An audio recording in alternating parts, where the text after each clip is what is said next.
নমস্কার বন্ধুরা, সর্বাণী রান্নাঘরে আপনাদের সবাইকে স্বাগত। বন্ধুরা, আজকে আমি চলে এসেছি আইসক্রিম নিয়ে। আর গরম তো পড়েই গেছে। এই গরমে আইসক্রিম খেতে ছোট বড় সবাই ভীষণ পছন্দ করে।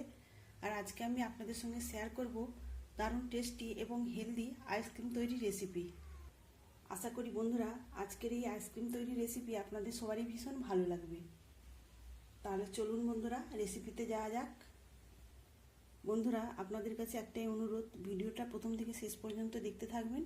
আর যদি ভালো লাগে লাইক দিবেন। নারকেলের আইসক্রিম করার জন্য এখানে আমি একটা নারকেল নিয়েছি।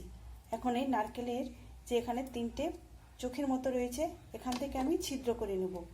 এই ছিদ্র করে নিয়ে এখান থেকে আমি জলটা বার করে নেব।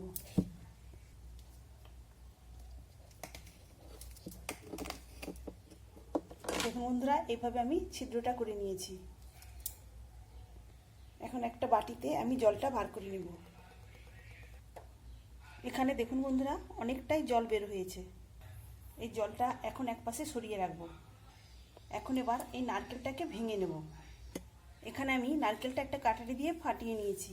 আর এখানে নারকেলটা দেখে মনে হচ্ছে খুব নরম হবে। আর এই নরম নারকেল দিয়েই আইসক্রিমটা বানালে ভীষণ সুন্দর হবে। এখন এই নারকেলটাকে আমি ছাড়িয়ে নেব। তো একটা ছুরির সাহায্যে আমি এইভাবে প্রথমে কেটে নেব। তো এইভাবে কেটে নেওয়ার পর একটা চামচ নেব। এখন এই চামচের সাহায্যে আমি নারকেলটাকে ছাড়িয়ে নেব।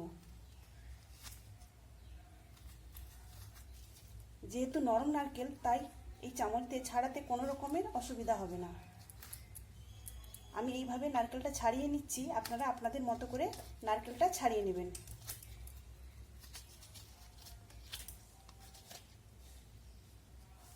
তো দেখুন বন্ধুরা, এইভাবে আমি নারকেলটা ছাড়িয়ে নেব।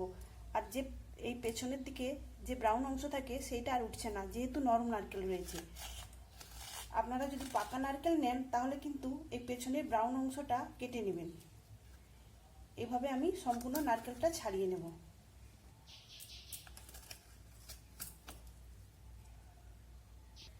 এখানে আমি সম্পূর্ণ নারকেলটা ছাড়িয়ে নিয়েছি।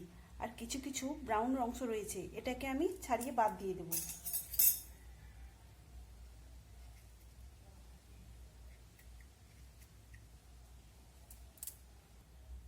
কিছু কিছু ব্রাউন অংশ বাদ দেওয়ার পর আমি এগুলোকে ছোট ছোট টুকরো করে কেটে নেব। সব নারকেলগুলো আমি ছোট টুকরো করে কেটে নিয়েছি। এখন এই কেটে রাখা নারকেলগুলো একটা মিক্সিং জারের মধ্যে দিয়ে দেব। সব নারকেলটাই আমি মিক্সিং জারের মধ্যে দিয়ে দিয়েছি। আর এখানে আমি যে জলটা নিয়েছি এটা কিন্তু ভীষণ মিষ্টি, কেননা নরম নারকেলের জল। আর এই নরম নারকেলের জল প্রত্যেকের খাওয়া উচিত, আর এটা ভীষণ উপকার শরীরের পক্ষে। প্রথমে আমি অল্প একটু জল এই মিক্সিং জারের মধ্যে দিয়ে দেব। আর দেব 2 চামচ চিনি। এখানে ডাবের জলটা ভীষণ মিষ্টি, তাই আমি 2 চামচ চিনি দিলাম। আপনারা আপনাদের প্রয়োজন মতো কম বেশি বাড়িয়ে কমিয়ে নেবেন। আইসক্রিমগুলো টেস্টি করে তোলার জন্য এখানে 2 চামচ দিয়ে দেবো পাউডার দুধ। এখন সব কিছু আমি ভালো করে মিশিয়ে নেব। ভালো করে মিশিয়ে নেওয়ার পর এখন আমি এটাকে পেস্ট বানিয়ে নেব। তো দেখুন বন্ধুরা, এইভাবে আমি পেস্ট বানিয়ে নিয়েছি। এখন এই বাকি জলটাও আমি ওই মিক্সিং জারের মধ্যে দিয়ে দেব। আর এখানে দিলাম একটা ছোট বাটির হাফ বাটি দুধ। এই দুধটা জাল করা আর স্বাভাবিক তাপমাত্রায় থাকা। আমার ডাবের জলটা একটু বেশি ছিল, তাই আমি অল্প একটু লিকুইড দুধ দিয়ে দিলাম। এখন আমি সব কিছু আবারও ভালো করে মিশিয়ে নেব। আর এখানে মিশ্রণটা দেখুন, ঠিক এইরকম হবে। এখন এটাকে আর অন্য পাত্রে ঢালবো না। এদিকে আইসক্রিমগুলো সেট করার জন্য আমি একটা আইসক্রিমের মোল্ড নিয়েছি।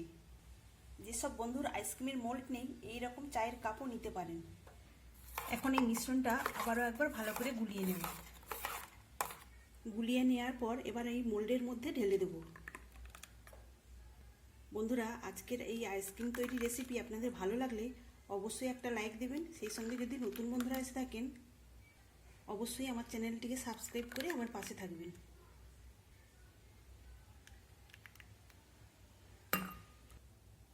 এখন আমি এই চায়ের কাপে একটা প্লাস্টিক নিয়েছি, এটা এভাবে ঢেকে দিয়ে প্লাস্টিক দিয়ে এইভাবে মুখটা আটকে দেব। আমি কাঁটা দিয়ে এখানে প্লাস্টিকটা মুড়ে দিয়েছি। এখন একটা ছুরির সাহায্যে আমি এইভাবে একটু ফুটো করে দেব। এবার একটা কাঠি নিয়েছি, কাঠিটা এখান দিয়ে আমি লাগিয়ে দেব। এইভাবেও আপনারা তৈরি করে নিতে পারেন। আর মোল্ডে যে আমি মিশ্রণটা দিয়েছিলাম, এবার মুখটা এভাবে লাগিয়ে দেব। এইভাবে মুখটা আটকে দিয়েছি। এখন এটাকে আমি ডিপ ফ্রিজে 10 ঘন্টা রেখে দেব। সেই সঙ্গে এই চায়ের কাপটাকেও আমি ডিপ ফ্রিজে রেখে দেব। ফিরে আসবো 10 ঘন্টা পর। ফিরে এলাম 10 ঘন্টা পরে। এখন আমি দেখিয়ে দেবো এই আইসক্রিমগুলো কত সুন্দরভাবে সেট হয়েছে। তবে এখন আমি সরাসরি বার করব না, তার জন্য লাগবে একটা পাত্রে জল। এই জলের মধ্যে আমি মোল্ডটা 10 থেকে 15 সেকেন্ড ডুবিয়ে রাখবো। আমি যদি সরাসরি এই আইসক্রিমগুলো বার করতে যেতাম তাহলে কিন্তু ভেঙে যাওয়ার সম্ভাবনা থাকতো। এইভাবে 10-15 সেকেন্ড ডুবিয়ে রাখলেই আইসক্রিমগুলো মোল্ড থেকে খুব সহজেই বেরিয়ে আসবে। তো দেখুন বন্ধুরা, এখানে আইসক্রিমটা কত সুন্দরভাবে সেট হয়েছে। তাহলে বন্ধুরা দেখতে পেলেন সামান্য নারকেল দিয়ে বাড়িতে কত সুন্দরভাবে আইসক্রিম বানানো যায়। এইভাবে যদি আপনারা আইসক্রিম বানিয়ে ফ্রিজের মধ্যে রেখে দেন তাহলে কিন্তু মন চাইলেই বার করে খেতে পারবেন, আর কিনে খেতে হবে না। আপনারা অবশ্যই এভাবে এই হেলদি টেস্টি আইসক্রিমটা বানিয়ে খেয়ে দেখবেন। আর যেসব বন্ধুর আইসক্রিমের মোল্ড নেই তারা কিন্তু এই চায়ের কাপে এইভাবে আইসক্রিমটা বানিয়ে নিতে পারেন। তাহলে বন্ধুরা, আজকের এই আইসক্রিম তৈরির রেসিপি আপনাদের কেমন লাগলো অবশ্যই কমেন্ট করে জানাবেন। তাহলে আজকের মতো আসি। সবাই ভালো থাকবেন, সুস্থ থাকবেন। ধন্যবাদ।